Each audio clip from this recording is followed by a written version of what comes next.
চলেন আপনাদেরকে দেখাই যে কিভাবে ইট বানানো হয়। আমরা কিন্তু এই সীতারামপুর গ্রামে আসছি প্রায় 5-6 দিন হয়ে গেছে। তো আমি ভাবতাছি যে এই ইটের বাটা নিয়ে একটা ভিডিও বানাবো। তো আজকে চলে আসছি, আর আজকে আমাদের স্কুলের কাজ শেষ হয়েছে কি।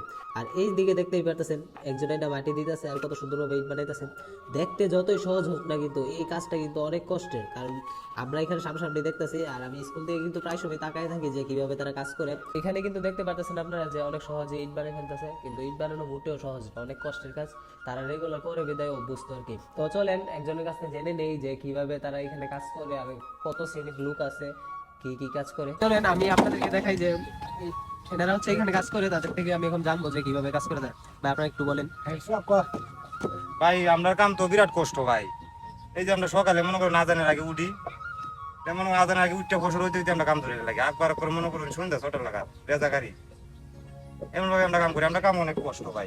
ভাই এখানে কই স্টেপে কাজ করে, মানে আপনারা তো শুধু ইট নিতেছেন, আর আর কি কি কাজ করা হয়? আগুন মিস্ত্রি আছে, যারা যারা ইট পুরা দিই তাদের এরা আগুন মিস্ত্রি করে, এরা সেকশন আলাদা। আর আমরা যেমন রেজা করি এটা সেকশন আলাদা। এটা আমরা হাজারি সারে দেয়। যারা ভিতরে বুঝাই দেয় হেরাটাই আলাদা। আর আপনারটা অন্য হিসাবে, আর যারা ইট বানাইতেছে তারা হেরাটাই আলাদা। ও আচ্ছা।